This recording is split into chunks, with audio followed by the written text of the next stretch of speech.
Asman joins us now. David, it's great to have you on the subject. Great, but you didn't know I could write so well when when I was only 9 years old, I thought right? that was ChatGPT, but ChatGPT didn't exist yet. No, you've got the inside track here. I'm amazed by the speed at which President Trump wants to move on to places like Cuba. Yeah. Do you view what he's saying about the prospects of economic deals as a very positive thing? Oh, 100%. And why? Well, all you have to do, the question why is answered by Miami. Look at Miami. Miami, modern day Miami, was essentially built by Cubans, leaving Cuba after it was quite clear that Fidel Castro was a communist. Remember, he came in saying he was anti-communist, that he was friends to business in Cuba.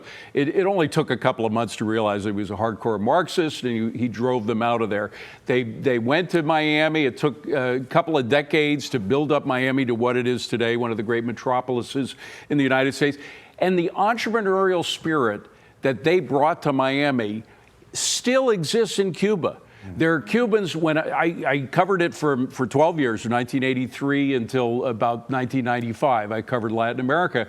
And when you'd go to Cuba, you would realize that everybody would love to be an entrepreneur. And there were times when the economy got so bad that Fidel Castro, who was primarily in charge for most of the recent history, he would open it up a little bit. He would allow for private restaurants. He would allow for private tour guides. And once they got too powerful or too successful, he would close them down again. Mm-hmm. He would use that sort of that carrot and stick approach to keep the people in line. Mm-hmm. And it was so demoralizing to the entrepreneurs, because they would just get something exciting. It's so exciting when you start a business of your own and it is successful. Immediately they would smack it down. That shows that the spirit is alive, and nobody understands the spirit as much as Donald Trump. Nobody in the whole world understands the spirit of entrepreneurialism like Donald Trump does. And he sees what I saw. He sees that the entrepreneurs, Marco Rubio is Cuban descent. Marco understands exactly what Cuba is capable of doing. Without the embargo, the United States embargo that's been in place for decades and decades, Obama opened it a little bit, but then Trump closed it up again. But that's what Trump can play with. That's what President Trump can play with in order to bring them over to the side of entrepreneurialism. Now, the question is whether you can trust any of these people, because the Castro still has some relatives, a grandson that might be part of a new government, et cetera.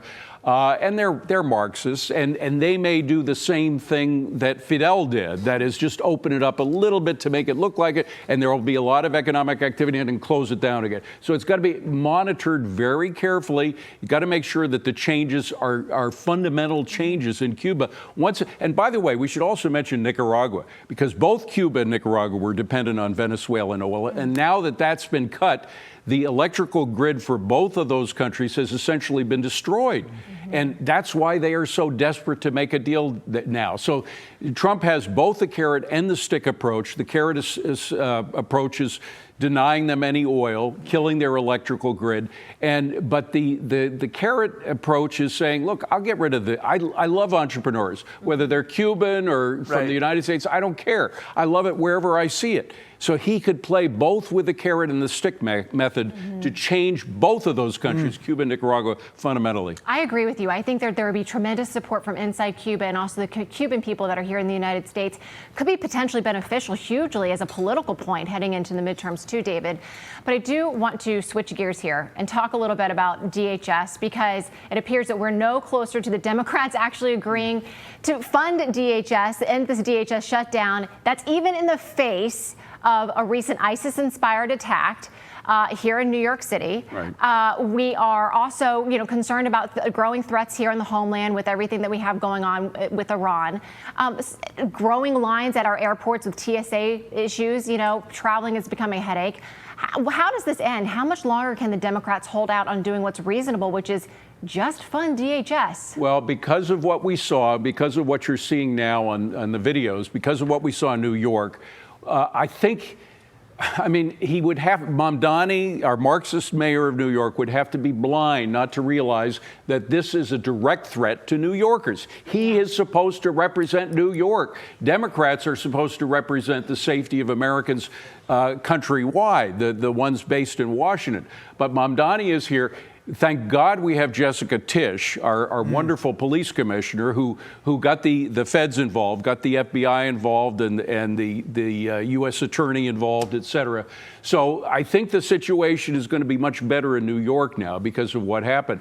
But the folks inside of Washington, I mean, President Trump has to make it absolutely clear they are playing with the lives of American people. Terrorism is not gone. Terrorism, unfortunately, is not dead. It exists. We saw an example of it in New York. That could just as easily have happened in Los Angeles or Chicago or other blue cities where police protection is lax. Yeah, you can't play political games with this kind of stuff. Before we let you go, I got to ask you about this. Okay, so the same group that successfully sued President Trump on his IEEPA tariffs is now bringing a suit against his new tariff, so-called Section 122 tariffs. They had a lot of success the first round. Are they going to perhaps disrupt his next plan for tariffs? They may, but it's got to take time because he has a free hand for a couple of months now, and he's going to go as far as he can with this. He can go to other numbered tariff possibilities if he wants. He's got a lot of quivers in his pack. So I mean, the point is that he is going to go as far as he can. He will continue to do so. He will, though, unlike Joe Biden, he will follow the courts, and if the courts stop him in one way, he'll go in another way. Remember, Biden's playing with the whole idea of the bailouts, the education bailouts. Student loan debt. So he does believe in the judicial system, in law and order, following the Supreme Courts. But I think he will go as far as he can, and I think he's going to continue to try for the duration of his presidency. Yeah, I think by the time they get through the courts on Section 122 tariffs, he's going to have moved on to a different set of tariffs, and it may be a moot point, as they say. David Asman, great to see you.